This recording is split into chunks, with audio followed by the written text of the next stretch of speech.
Hi everyone, my name's Chris Sarver and I'm our Small Business Manager here at National Bank of Arizona. We're going to go through a presentation that talks about SBA lending, how an SBA loan can help your business grow, expand, or even purchase a business. We'll talk through some of the pitfalls in SBA lending, and more importantly, we'll have some tools to help you get started on your SBA journey. All right, let's talk through some scenarios and how we can help you. Imagine you're a business owner or you're starting a business. You've got a great plan, you know what you want to do, you have the product or service that you're going to offer. The question is, how do I go to business? How do I get started? I need money. How do I buy the equipment that I need? How do I hire the employees that I need so that we can take this product or service to market? That's really where we're going to talk through some options for you guys. Providing access to capital through SBA lending so that you can take that next step. You can purchase that business. You can expand, buy that equipment, hire new employees, market, whatever it is that you need to take your business to the next level. That's what we're going to talk through. And that's really what I've been doing for the last 8 years, is helping small businesses like yours succeed and grow. A little bit about me before we get started. So I've been in banking for over 15 years, with the last 8 years focused on small businesses and small business lending. Over that time, I've helped many businesses secure financing to help them grow, expand, or even start a new venture. In addition to banking, I have a unique perspective because I've been a small business owner. I like to say that I've been on both sides of the fence. I've been the person asking for the loan, but I've also been the person providing the loan. At the end of this webinar, I'm going to share some information about how you can contact me directly, schedule an appointment, and even take an advantage of our SBA promotion where you can save up to 1.5 points off of your SBA loan rate. In addition to that, we'll share a transcript so you won't miss any of the information that we've provided today. Before we get started, I encourage you to mute your phone, your settings, your devices, so that you take advantage of all the information that we're going to provide. I have a lot of great information, a lot of detail, and we're going to go through it pretty quickly. So let's jump in. I'm going to teach you all you need to know about SBA loan essentials and what you need to know. A little bit about the bank. We are National Bank of Arizona, a division of Zions Bancorp. We have 56 branches throughout the state of Arizona, staffed with a wide variety of professional and dedicated bankers that aim to provide professional service, personalized service, and a way that you can contact them when you need them most. We were founded in 1984 as a small business bank in Tucson and have grown to 56 branches with nearly $7 billion in deposits and over $5.5 billion in outstanding loans. We've been nationally recognized year over year as a top bank at serving small businesses. Some other knowledge and resources we can provide you as a small business owner are listed here on the screen. We have some market moments, we have quarterly forecasts, a series of podcasts, as well as some fraud prevention tools, online resources, and then of course, we can connect you with other like-minded businesses and business owners. So let's talk about small business loans and the SBA. So SBA loans are guaranteed by the U.S. Small Business Administration and are used for a wide range of business expenses. They're partially guaranteed by the SBA, which allows us to lend in situations where otherwise we couldn't provide a loan. Let's talk through some key eligibility points of an SBA loan. You must be an operating business. You have to be organized for profit. You've got to be located in the United States. You have to be owned by a U.S. resident or permanent resident alien. You must demonstrate a need for the SBA loan, showing that you couldn't receive this loan outside of the SBA program. You must be also a small business as defined by the Small Business Administration, meaning tangible net worth of the business not greater than $20 million and not greater than $6.5 million in taxable income. There are 4 SBA loan products, and we're going to talk through 3 of them. First is the SBA Express. We offer this product as a line of credit up to $500,000, typically provides a guarantee of 50% to the bank. Let's talk about the 7A Small. So that's for loans up to $350,000. We also have a subcategory of 7A loans for under $150,000. These are great products specifically for startup businesses. We'll talk through some of the requirements of those. One being the SBSS score, which is like your small business credit score, needs to be above 165. Additionally, the term of this loan can be up to 10 years and can be used for a wide variety of different uses: permanent working capital, tenant improvements, purchase equipment, or even purchase a business.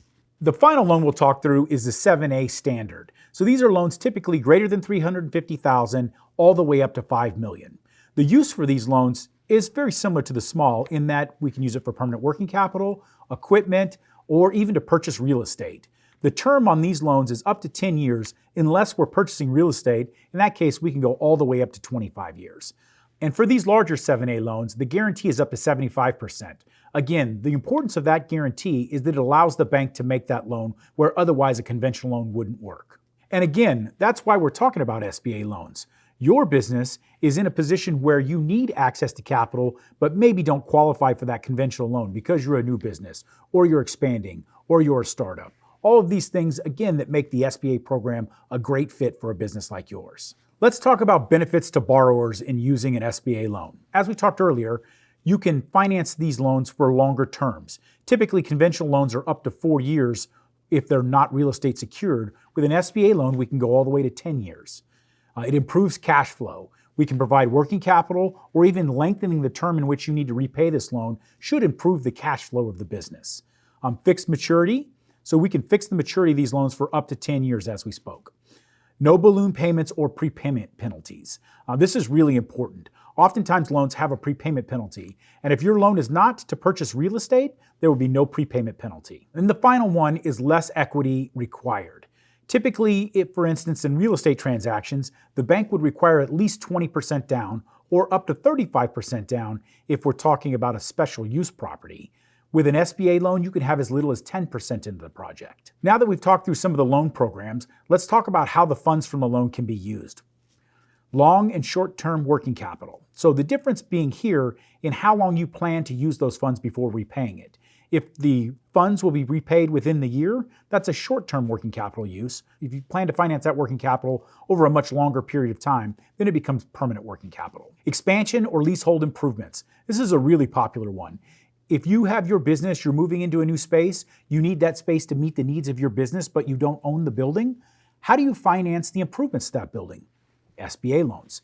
We can provide the financing to do your tenant improvements so that that space will work for you and your business. A great example of a business I helped with a tenant improvement loan recently is a pizza parlor. We helped them finance the build out so that the space would meet their needs, finance ovens, refrigerators, all the things that a restaurant, pizza parlor needs to operate business.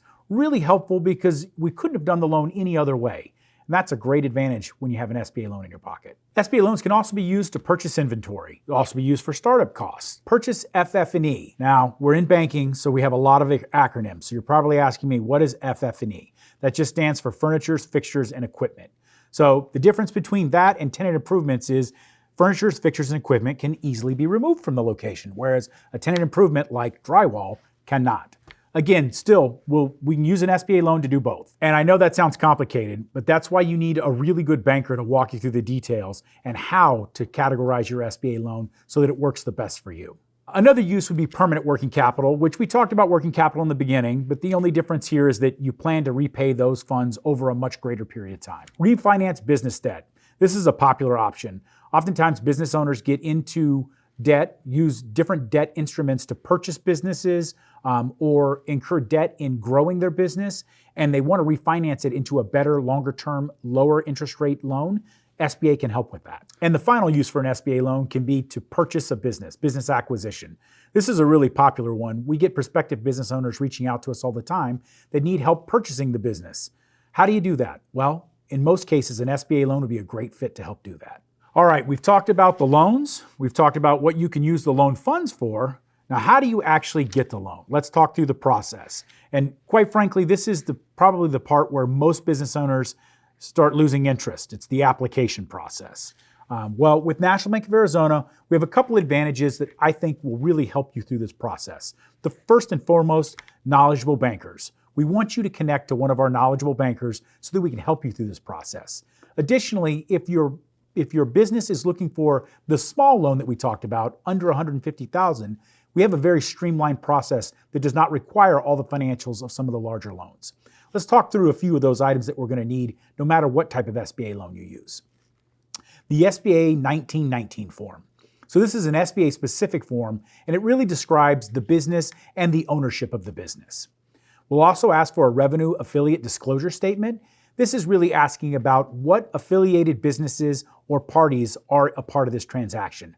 This is really to determine SBA eligibility. Next is the resume and management profile. This is a critical form in underwriting because this is where you're going to describe as the business owner your ability to make this business profitable. We use this form quite a bit in making decisions because we want you to be successful as a business owner. So we were looking for applicable information or skills that are going to help you lead this business to the prosperity that you desire. So again, resume or management profile, these are two separate things. If you have a resume, we'll take that if it's got the applicable information on it. If you don't have a resume or a CV, we have a management profile. This form really allows you to tell us a little bit about yourself, your experience, how you're going to be successful in this business. It should support your business plan. Great example, you plan to open a restaurant. We're going to want to see on your management profile resume that you have experience either working as a cook, as a server, whatever the case may be. We want to see that you have restaurant experience that will be applicable to you running a successful business in the future. The fourth form is the project cost worksheet. This is a detailed budget where you're going to describe exactly how you plan to use the loan funds. It should support your business plan and your loan request. And the final piece is your business plan. This is a critical piece because this is where you're going to sell your business. This is where you describe to us how your business is going to operate, your differentiator, what makes your business better than those that are already in the market, and how you plan to succeed. Speaking of business plans, this is a critical part of your loan application package. And if you don't have a bunch of experience writing business plans, don't worry. Connect with an experienced banker like those at National Bank of Arizona. We're happy to help you. We can provide resources, guidance, and help you put together the business plan that will support your request and help you be successful. Now that we've talked through how to apply for an SBA loan and the type of loans available, I'm going to spend a few minutes talking through a promotion that we've put together for you here at National Bank of Arizona. First, for fiscal year 2025, so you got to get your application in soon, we're offering a 1.5% discount on your SBA loan rate. Again, this is for 7A loans up to $5 million. Again, SBA 7A loans can be used for tenant improvements, to purchase real estate, to purchase equipment, or even just for working capital. Again, that promotion's only good for 2025, so we need to get your application in soon. On top of that rate discount, when you work with us, you're going to get 3 other really critical things that are going to help you through the SBA loan process. The first being, you're going to work with an SBA preferred lender. National Bank of Arizona is an SBA preferred lender, meaning that our underwriting criteria is approved by the SBA. There won't be a second underwrite once you're approved with us. And being a preferred lender can shorten the amount of time it takes to get your loan processed. We will also take a relationship approach to banking you, or a white glove approach. What does this mean? It means that you'll have a dedicated banker that will help you through the process, help you fill out the forms, help you work through your business plan if needed, and then help you through all the other parts of banking, including checking accounts, treasury management products, helping you collect payments, helping you pay folks. Whatever it is that you need to make your business successful, we'll be there to help. Whatever you need to help your business be successful, our bankers will be there to guide you and offer any tools that are needed. And finally, direct contact information. You'll have your banker's cell phone number, office number, email address. You won't have to call an 800 number when you need your banker the most. This is what I hear from clients most often is the most valuable thing that we offer, is the ability to reach us when they need us. Thanks again for listening, guys. Please scan the QR code or click the link to schedule an appointment with myself or one of our team members. I appreciate you guys taking the time to listen to this information, and we look forward to helping you. My contact information is on the screen, so if you have any questions or need help filling out the forms, please reach out. Thanks again. We look forward to hearing from you.